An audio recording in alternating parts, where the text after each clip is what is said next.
ये जो खूबसूरत से पराठे आप फोटो में देख रहे हैं, ये कच्चे केले से बने हुए हैं।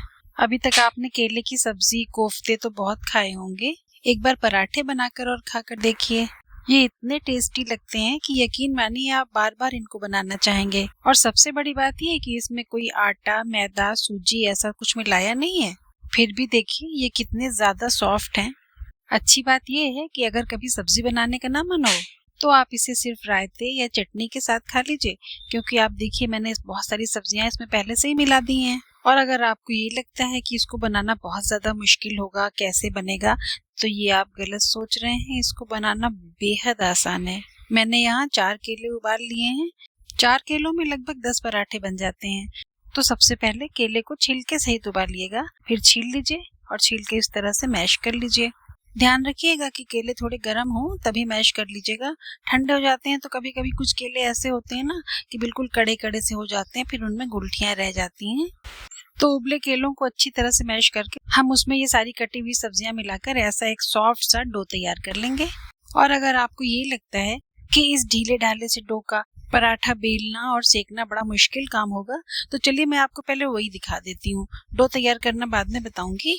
बिल्कुल जैसे हर रोटी या पराठे के लिए सूखा आटा लगा करके लोई ली जाती है, वैसे ही लीजिए और इसको चकले पर सूखा आटा रखकर पहले हाथ से ही मैक्सिमम फैला लीजिए। बस इसको चकले पर से किसी टर्नर यानी कि ये जो पलटा होता है ना, उससे उठाइएगा।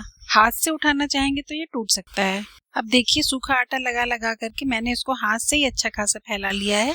फिर भी अगर आप चाहें तो 1-2 हल्के हाथ बेलन के भी चला सकते हैं। और ये जो सूखा आटा मैंने लिया है ना, ये भी गेहूं का नहीं है। इसमें ज्वार, बाजरा, मक्का, कई तरह के आटे मिक्स है। मैं अभी आपको बाद में बताऊंगी। तो फाइनली पराठा बेल के पलटे से ही उठाइए और सीधे तवे पर डाल दीजिए। देखिए कितना पतला बेला हुआ है, कोई मोटा भी नहीं है। और बस नॉर्मल पराठों की तरह से उलट पुलट कर तेल लगा करके अच्छी तरह से दोनों साइड सेक लीजिए। फ्लेम को मीडियम टू लो ही रखना है, क्योंकि ये गेहूं के आटे की तरह से फूलेगा तो है नहीं, इसलिए मीडियम लो फ्लेम पर धीरे धीरे कुक होगा। हाई फ्लेम पर कच्चा रह सकता है। और हाँ, वीडियो अच्छा लग रहा हो तो जरा सा हाथ रोककर लाइक कर दीजिए। और अगर इसी तरह की हेल्दी, न्यूट्रिशियस, टेस्टी और यूजफुल रेसिपीज और भी देखनी हो तो मेरा चैनल भी सब्सक्राइब कर लीजिए।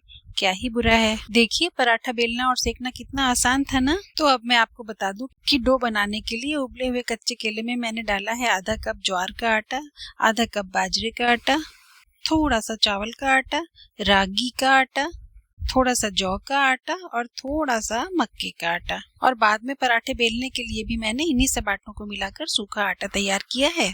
अब इसके ऊपर से मैं थोड़ा नमक, हल्दी और हींग डालने के बाद से ये फ्लैक्स सीड का पाउडर डाल रही हूँ। थोड़ा सा काली मिर्च पाउडर डालूंगी।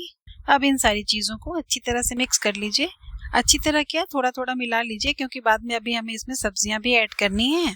अच्छा, कुछ काम ऐसे होते हैं ना कि बिना हाथ लगाए हो नहीं सकते, लेकिन ये जो मेहंदी है ना, इसको लगाए 3-4 दिन हो गए हैं, तो अब इसकी जो परतें उतरने लगी हैं। ये न जाने क्या जहरीला केमिकल होता है। मैं इस तरह की टॉक्सिक चीजों से बहुत डरती हूँ और आपको भी बताती रहती हूँ कि जब तक हाथों से मेहंदी की ये जहरीली परतें पूरी तरह से ना उतर जाएं, तब तक कम से कम आटा तो अपने हाथ से मत गूंथिए, किसी की हेल्प ले लीजिए और कोशिश करिए कि मेहंदी की ये खुरचन खाने में न जाने पाए। तो देखिए केले के इस डो में मैंने कितनी सारी सब्जियां डाली और ये मैं खीरा डाल रही हूँ। मौसम बदल चुका है, इसलिए कोशिश करिए कि खीरे को आप कच्चा नहीं बल्कि कुक करके ही खाइए। और इसी स्टेज पर आकर मुझे लगने लगा है कि ये डो बनाना इस स्पैचुला से तो बिल्कुल असंभव काम है। और यहाँ पर मुझे एक गाना याद आ रहा है, साथी हाथ बढ़ाना। तो साथी ने मेरी मेहंदी की लाज रखते हुए ये देखिए कितना अच्छा डो तैयार कर दिया। इसमें अलग से सिर्फ आधे कप के करीब पानी डालना पड़ा है, बाकी सब्जियों से खुद ही इतना पानी निकला था कि ऐसे बिल्कुल चिकना सा सॉफ्ट सा डो तैयार हो गया है। ये आपको सॉफ्ट ही रखना है। वैसे आप चाहेंगे तो भी हार्ड नहीं हो पाएगा, क्योंकि इसमें गेहूं का आटा या मैदा जैसी कोई बाइंडिंग की चीजें तो है नहीं। सब्जियों से इतना पानी भी निकला है, बस सारी चीजें अच्छी तरह से बाइंड रहें, इसलिए हमने इसमें सारे थोड़े थोड़े ग्लूटेन फ्री आटे मिला दिए हैं। और आगे का सारा काम क्या करना है ये मैं आपको पहले ही दिखा चुकी हूँ। और देखिए ये कितने अच्छे लाल लाल सिके हुए पराठे तैयार हो गए। चलिए इसके साथ खाने के लिए एक बड़ी जबरदस्त सी चटनी बनाते हैं। ये थोड़े से लहसुन लीजिए, नहीं खाते हो तो स्किप कर दीजिए। ये हरी मिर्चें नहीं खाते तो इसे भी स्किप कर दीजिए। बस धनिया की पत्ती जरूर से लीजिए। इसे पीसने के लिए थोड़ा पानी चाहिए ना, तो आप इसमें पानी न डाल के ताज़ा दही डालिए। ये घर का जमाया हुआ दही है तो थोड़ा बहुत पानी तो इसमें हो ही जाता है, वो पानी भी डाल दीजिए। ताज़ा है तो इसलिए अच्छा ही लगेगा। हाँ, दही अगर खट्टा हो गया हो तो उसका पानी मत डालिएगा। थोड़ा सेंधा नमक डालिए और साथ ही में थोड़ा सा काला नमक भी डाल दीजिए। थोड़ा सा भुने हुए जीरे का पाउडर और अब इसमें डालिए भुने हुए छिलका उतारे हुए मूंगफली के दाने। ये दही और मूंगफली के दानों से चटनी में एक बहुत ही जबरदस्त गजब का स्वाद आता है। आप जब इसे बनाएंगे और टेस्ट करेंगे ना, तब आपको पता चलेगा। और आपने जब वीडियो यहाँ तक देख ही लिया है तो इसमें तड़का लगाने का मेरा एक यूनिक स्टाइल भी देखते जाइए। वो स्टाइल ये है कि एक तड़का पैन में पहले आप धुले हुए करी पत्ते डालिए। अभी गैस ऑन नहीं करना है। फिर आप पैन में राई के दाने डालिए। अब गैस ऑन करिए और इसके बाद आप पैन में देशी घी डालिए। इससे क्या होगा भाई?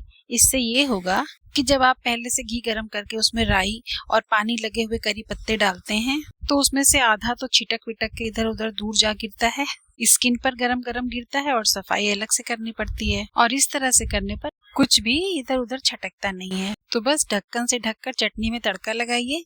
2 मिनट उसका एरोमा सर्कुलेट होने दीजिए। मेरे घर में लाल मिर्चें जरा पसंद नहीं की जाती हैं तो मैंने नहीं डाली हैं। आप चाहें तो इसमें तड़के में लाल मिर्च भी डाल सकते हैं।